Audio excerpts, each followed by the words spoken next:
Hi, I'm Ted Yacucci. Thank you so much for tuning into the channel. Let me right at the top apologize for not being with you for so long. I've been involved in some research that I think you're going to find really interesting. I'm hoping to be able to present that research, that original research for you about this topic a little bit later in the year. So I've kind of been really busy with that, and I apologize that I haven't been able to post any videos. But I'm really excited about this video today because it's one that I've wanted to do for a while, and I think it works out really perfectly with what's going on now with all the new document releases and all the researchers and media that are going through those docs. What I want to do is just to put it out right at the top. I believe, I've been researching the JFK assassination for going on 50 years. I believe that the assassination and the cover-up was massive. I don't believe it was very, very small, a small cadre of CIA employees. I think it was massive. What had happened was in Chicago 3 weeks before Dallas, they had missed. They had sent a four-man hit team, as you well know if you kind of are into the JFK assassination, and they missed. They did not, and when I say they, the conspirators did not want to go into 1964, an election year, risking a re-election of John Kennedy as president. The Vietnam War, decisions were being made about the Vietnam War, whether our troops would be there, whether our war would be fought, profits for that war. Everything was coming to a head, and they made the decision, in my opinion, that Dallas was going to be that D-Day, if you will, as far as making sure that they finished the actions that they had started in the planning of murdering the President of the United States. I believe both the operational plans, the inception of the plans, on the ground operations for the assassination, I believe it was all massive.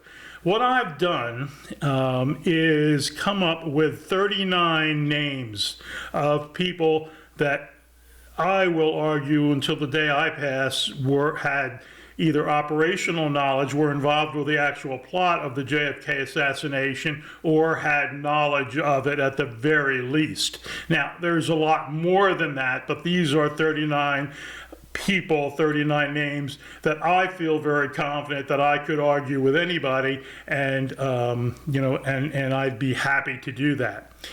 This is where the problem comes in, guys, okay?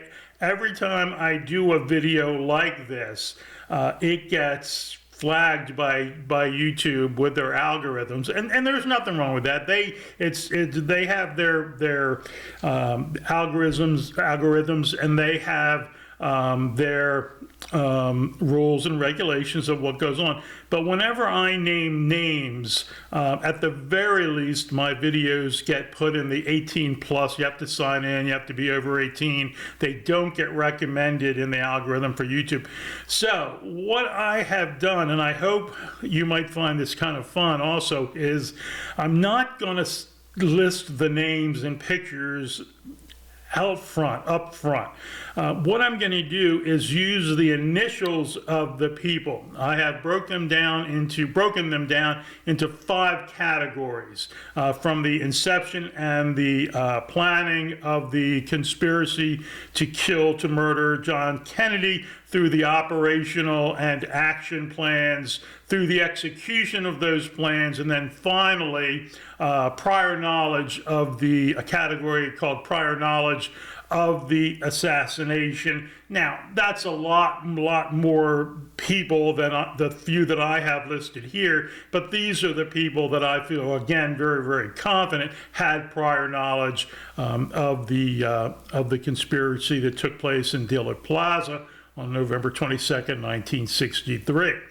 This is an amazing time because we have the new docs that are being released. We have people, and we have a lot of media, thank goodness, that are finally starting to realize just how overwhelming the CIA and other intelligence agencies' influence was over both the media in the United States and the everyday life of Americans. Through Operation Mockingbird, the CIA controlled so much of the major media in the United States, from the Washington Post, the New York Times, on down through the television networks. That's why the Zapruder film was immediately bought up by the media and locked away.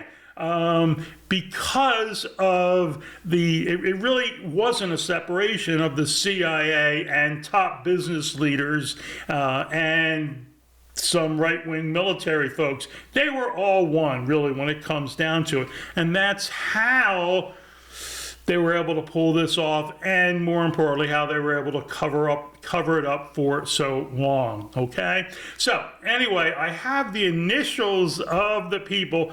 What I'm hoping that we can do is have you guys, I don't think you're going to have a lot of problems filling in the names if you know a little bit about the assassination. But if not, over the course of the next couple of days, we'll break this down. I think I have a way to do that, give you the names, talk about them in a way that won't get flagged by YouTube. But I wanted to at least get all of this out there today, and that way it will give us a starting point, okay? So this is what it's going to look like. We start off with the inception and the planning of the JFK assassination. We have a person at the very top, and then we have, I think it's 5 folks that were very, very were right in at the initial stages, in my opinion, and actually made the decision to go ahead. Then I think we have the operational planning, the people that were then contacted that began to put the pieces together, to begin to put the operational plans in motion. After that, we have the action crew, the people that were getting ready for the assassination, the people that were tasked with getting materials, getting fake Secret Service credentials, getting the guns that were going to be used, setting up Lee Harvey Oswald, all of the fake Oswalds running around Dallas in the days and the weeks prior to the assassination. Then we have the actual assassination execution, which were the teams on the ground in Dallas, in Dealey Plaza, and surrounding Dealey Plaza the day that the assassination took place. And then finally, again, as I mentioned, we have prior knowledge, people that, in my opinion, certainly had knowledge of the assassination. There are many, many, many more people that can be in this category, but I just wanted to list some of the people that I think are very, very easy to be able to prove that they belong here. Not on the list, of course, I shouldn't say of course, but not on the list, none of the initials for the people include people like Ruth and Michael Payne. Why? Because as much, and you know me, there's no one that blames Ruth Payne more than I do for setting up Lee Oswald and putting the plans in motion, covering up the assassination facts after November 22nd.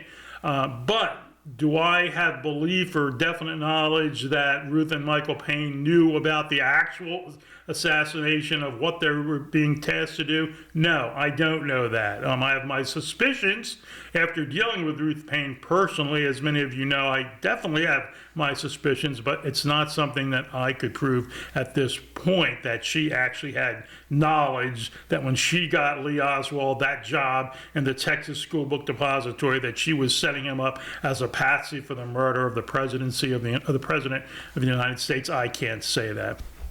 Also, of course, there were the fake Secret Service agents. They certainly were part of the operation, boots on the ground. when Deputy Constable Seymour Weissman and Officer Joe Marshall Smith ran up the grassy knoll, they were met by folks that had Secret Service credentials that they showed them. There were no real Secret Service agents in Dealey Plaza. They were all on their way to Parkland Hospital when that happened. So we know that there were fake Secret Service agents that were part of the operation. But of course, we don't know who they are, so they can't be listed in our chart as we have it today. So again, please take some time, if you will, and see what you come up with. See if you can identify as many of the people that I have listed their initials for. Come up with your own. Over the next day to 2 days, I'll break down each of the categories. We'll go over the people in depth and detail, and we'll be able to take some more questions and hopefully come to some more conclusions about the people that were involved. In my opinion, again, a massive operation to kill President John F. Kennedy. I'll also have some, I think, interesting thoughts about the document release and some of the reasons that the documents really are being released right now. And we'll get into that again also in the next video. So thank you so much. Please take a look at the categories of the charts, and I'll see you very soon, and we'll actually break down the names and see how much we can agree on. Thank you so much again. If you haven't subscribed to the channel, please do so, and I'll see you next time. Thank you.